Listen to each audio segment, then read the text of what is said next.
J'ai un problème avec Lamine Yamal. Et donnez-moi votre avis. Lamine Yamal contre Osasuna, Lamine Yamal a été nommé homme du match.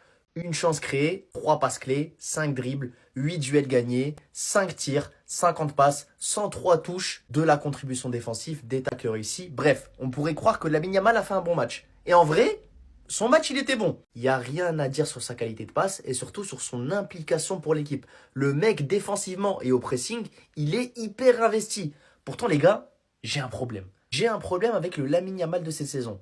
Les gars, quand je regarde Lamine Yamal jouer au foot et que je le vois face à une cage, j'ai l'impression qu'il n'est pas dangereux. Je ne saurais pas expliquer ça.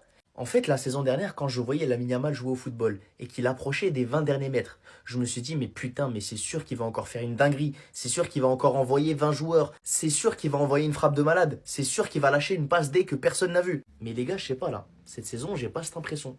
J'ai pas cette impression qu'à tout moment, Lamine Yamal, il peut lâcher la sauce. Sans arrière-pensée, hein. Putain, je viens de réaliser que j'ai dit une dinguerie là. Ah là là. Vous avez voulu le mettre cinquième au ballon d'or, hein? Maintenant, regardez comment vous l'avez rendu méchant. Regardez ce que vous avez créé aussi. Rafi Coco Jojo. Le seul et unique réel capitaine du FC Barcelone en ce moment. Aujourd'hui, encore une fois, prise de responsabilité. Osasuna, c'est horrible à jouer. Quasiment impossible à marquer avec le Haram Ball. Il vient et t'envoie une frappe de fou 1-0. Et c'est lui qui te permet de mettre le 2-0, de faire le break parce qu'il met un doublé. Ça, c'est un capitaine qui prend ses responsabilités. Ce joueur est l'âme du FC Barcelone. Ce joueur pourrait mourir sur le terrain pour le club. À chaque fois qu'il va mettre un but, il envoie un cri rageur. Parce que c'est lui le meneur d'hommes. Et encore une fois aujourd'hui, mais quelle prise de responsabilité du capitaine. Mais en fait, les gars, ce joueur, il a tellement conquis nos cœurs en si peu de temps. Parce qu'il nous a prouvé maintes et maintes fois que l'amour qu'il a pour le FC Barcelone, c'est une folie. Aujourd'hui, en plus, il nous a donné accès peut-être à la photo football de l'année. Parce que cette photo, les gars, en fait, il faut juste applaudir. En fait, il faut juste applaudir l'âme du club, le meilleur joueur du monde, le capitaine, le joyau du club. En fait, il y a tout. La connexion entre ces deux-là, c'est peut-être les deux joueurs préférés des supporters barcelonais actuellement avec Pedri. En fait, la photo, les gars. Notre capitaine et notre joyau, notre chouchou ensemble, on peut que sourire devant. En tout cas, merci à Rafinha encore une fois. Pour moi, c'est lui l'unique capitaine du FC Barcelone et il le confirme de jour en jour. Regardez seulement l'amour qu'il a pour le club. À chaque fois, il va embrasser le logo. À chaque fois, il va mouiller le maillot, mais c'est même plus mouiller le maillot. Il va se baigner avec le maillot. Il va le tremper. Il peut l'essorer à la fin du match tellement il mouille le maillot. Et c'est ça qu'on veut de la part d'un capitaine. Donc, encore une fois, Rafinha, merci. Et je te remercierai autant de fois qu'il le faut. T'es juste mon joueur préféré du FC Barcelone si Yamal et Pedri n'existaient pas. Et encore, avec Pedri, ça se tape. Voilà, je le dis. Yamal, il est en train de régresser. C'est quoi ce match de merde ce soir, franchement? Il abuse. Moi, il commence à me dégoûter. Chut. Joueur du mois, MVP. Je dois répéter? Joueur du mois, il récupère ça au Camp Nou.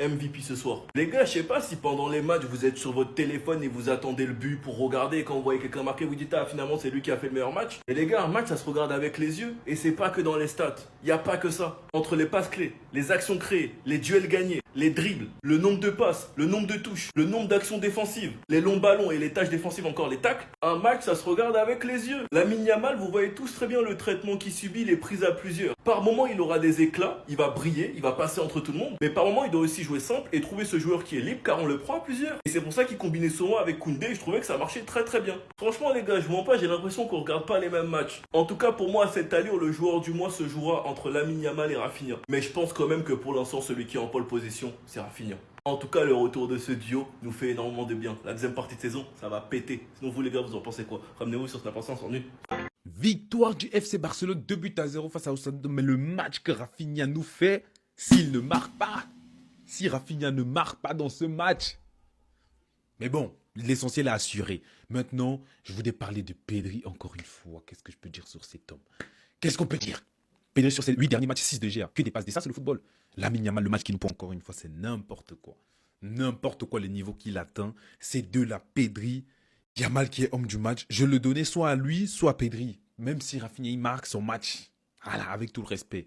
Et je voulais aussi parler d'un homme, Eric Garcia. Il est trop sous-coté. C'est le joueur le plus sous-coté en Europe aujourd'hui. Il joue latéral gauche, latéral droit, défenseur central, milieu. Il joue partout. Et il est beau, il est performant. Gérard Maldini, le boulot qu'il nous fait en défense.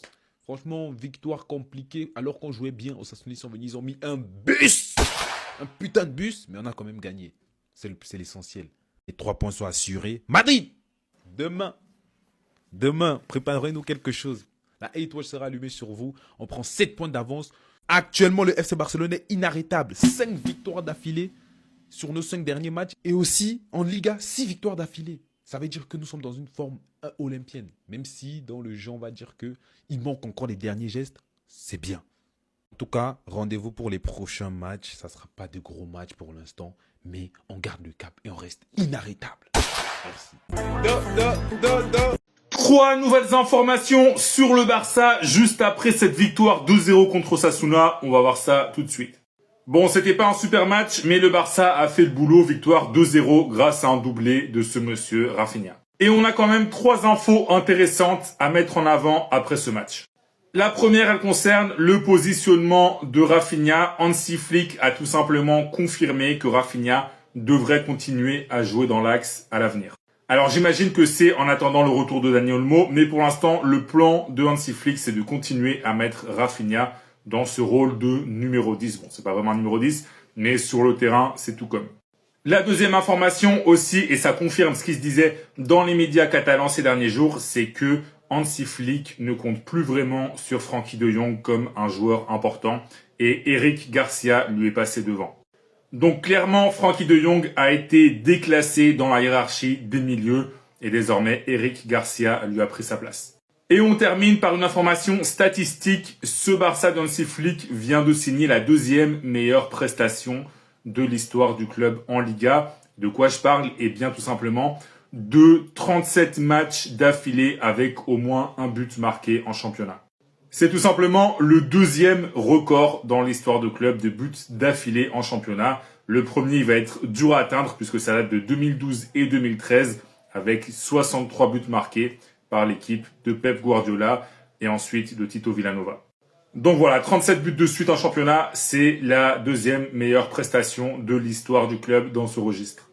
Mais si t'es fan du Barça, moi je veux ton avis sur De Jong là. Aujourd'hui, qui tu préfères en tant que milieu de terrain aux côtés de Pedri? Est-ce que tu préfères De Jong ou Eric Garcia? Dis-moi tout en commentaire et si tu veux être au courant de toute l'actu du Barça, je t'invite à t'abonner.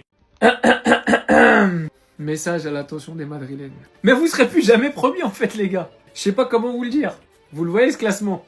Pour le moment c'est 7 points d'avance en attendant le prochain match du Real. Et tant que cet homme portera le brassard dans mon club, vous serez plus jamais promis. Difficile de vous débriefer un match pareil en fait. 80% de possession de balle, 24 tirs contre 3 tirs. Bref, on leur a roulé dessus. Ils ont posé un bus. Et heureusement cet homme, il est venu casser son bus tout simplement. À la force de son pied gauche. Sur une sublime passe de Pedri. Sous les yeux de monsieur la légende Andrés. Don Andrés Iniesta. Il était là, il a applaudi Pedri. Mais moi je vais juste vous parler d'un homme aujourd'hui. Le Barça est premier de Liga. Ouais. Le Barça a eu des problèmes en défense. Le Barça a eu des problèmes sur le côté. Le Barça a eu des problèmes au milieu. Si aujourd'hui le Barça est premier de Liga, dites-vous que le meilleur joueur de la saison c'est bel et bien Eric Garcia. Dites-vous que ce fou qu'on a tous insulté je pense, en tout cas je plaide coupable, c'est aujourd'hui le meilleur joueur du Barça cette saison. Je sais pas si vous réalisez.